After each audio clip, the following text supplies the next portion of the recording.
Essas ruínas repousam em algum lugar na escuridão das profundezas do oceano, cobertas de algas marinhas danificadas pelo tempo devastador. A cidade de Atlântida supostamente existiu 12.000 anos atrás. De repente ela afundou e ao longo dos séculos as pessoas contaram muitas histórias sobre isso. Muitos pensam que era apenas uma ilha normal, mas a maioria das lendas fala sobre um império poderoso. Atlântida supostamente foi uma das cidades mais ricas e fascinantes do seu tempo. Você perderia o fôlego se atravessasse o portão central. Decorações incríveis e estátuas de mármore imponentes estavam por toda parte. O boato diz que a cidade inteira ainda segue debaixo d'água. Algumas pessoas acreditam que Atlântida está no fundo do mar em algum lugar do Triângulo das Bermudas. Alguns até afirmam que uma pirâmide submersa no Atlântico é de alguma forma responsável pelos aviões, barcos e pessoas desaparecidos misteriosamente lá e ninguém pode rastreá-los. A história conta que, no final da década de 1960, um grupo de caçadores de tesouros se deparou com as ruínas de uma antiga cidade. Aconteceu durante uma expedição de mergulho na região das Bermudas, na costa de Miami. Eles falaram sobre os vestígios intrigantes da cidade e mencionaram uma pirâmide de vidro que também encontraram lá. Alegaram que era maior do que qualquer outra pirâmide, até mesmo das descobertas no Egito. Mas é claro, são apenas histórias. Mas coisas incomuns acontecem naquela área. Por exemplo, correntes de água voláteis ou um vórtice forte que ocorre de tempos em tempos. O Triângulo das Bermudas é um dos melhores locais para os pesquisadores explorarem. Eles vão lá para estudar minerais, o fundo do mar e a corrente do Golfo, investigando como o oceano influencia o clima. A estrutura geológica da crosta do planeta no fundo do oceano é especialmente interessante. O ponto mais profundo do Oceano Atlântico, a fossa de Porto Rico ou Milwaukee Deep, fica no Triângulo das Bermudas. Os pesquisadores fizeram muitos estudos e perfurações para descobrir o que existe alguns quilômetros abaixo do fundo do mar naquela área. Há uma incrível variedade de formas de relevo do fundo do mar nessa parte do oceano, o que dificilmente é encontrado em qualquer outro lugar da Terra, em especial se você tiver em mente que essa é uma região oceânica relativamente pequena. Veja essa plataforma com margens rasas. Há também planaltos, planícies e fossas marinhas profundas. Se você acredita que o Triângulo das Bermudas é algum tipo de armadilha, não está errado, considerando sua complexa estrutura geológica. Existem alguns grupos de montanhas submarinas nas regiões leste e norte do Triângulo. A maioria não tem nome, algumas delas têm até 200 metros de altura. Na superfície seriam consideradas colinas devido à altura, mas pelos padrões do oceano, essas chamadas colinas subaquáticas são como pequenas montanhas. Elas são elípticas ou redondas. Você pode ver isso se olhar de cima. Existem mais montes submarinos no Pacífico do que no Oceano Atlântico. O mundo subaquático no Atlântico é menos diverso do que no Pacífico, a menos que estejamos falando do Triângulo das Bermudas. A plataforma de calcário que forma a parte inferior do triângulo tem quase 6 km de profundidade, e toda essa espessa camada consiste em restos de pequenas criaturas antigas. Em 2019, um grande grupo de geólogos publicou um artigo no qual afirmava que o triângulo se formou como resultado de uma forte atividade vulcânica. Durante anos, as pessoas acreditaram que antigos vulcões extintos trouxeram as Ilhas Bermudas do fundo do mar. Então, uma teoria diz que as Ilhas Bermudas se formaram porque houve interrupções nos fluxos de magma.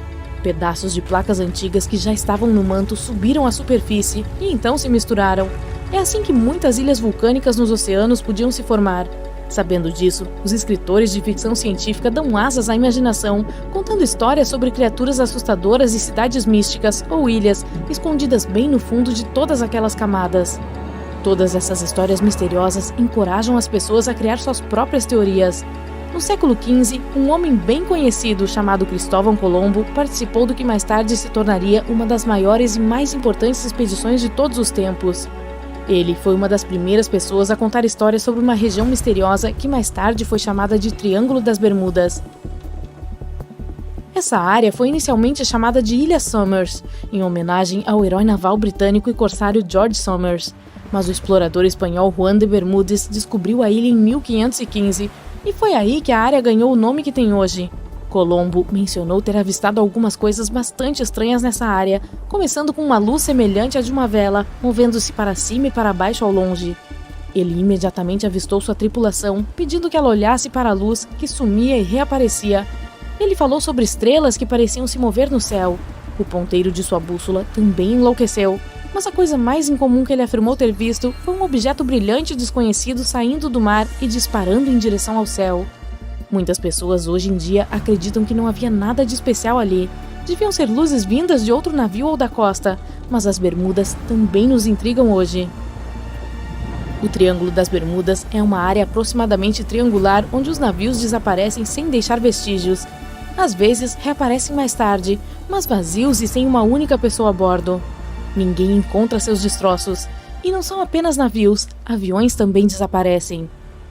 O veleiro de treinamento HMS Atalanta foi um dos primeiros casos na série de mistérios do Triângulo das Bermudas. O navio saiu de um estaleiro nas Bermudas, rumando para a Inglaterra em 1880. Nunca chegou às Ilhas Britânicas. Na verdade, nunca saiu da região das Bermudas. Ele simplesmente sumiu e ninguém jamais encontrou qualquer vestígio dele. Alguns disseram que o navio desapareceu por causa de uma forte tempestade que encontrou em sua rota. Os tripulantes provavelmente não tinham experiência suficiente para lidar com tal situação.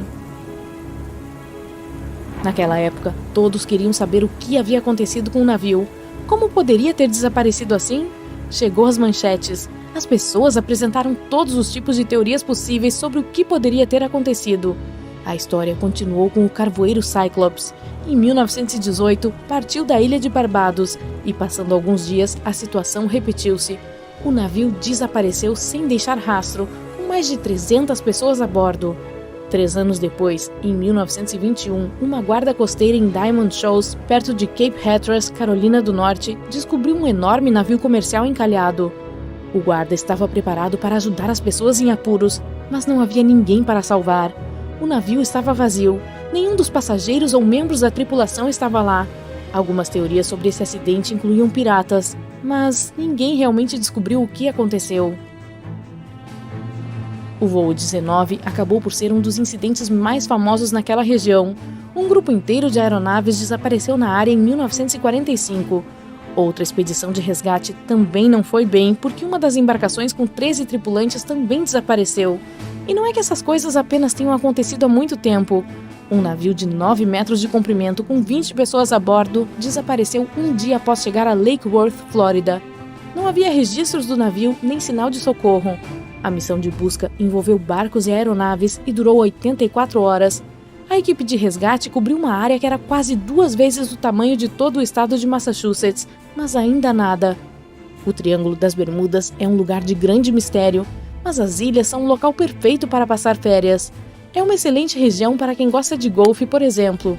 Portanto, se você tiver sorte, poderá facilmente encontrar alguns jogadores de golfe famosos ou celebridades lá. E aqui está algo interessante para os fãs de música.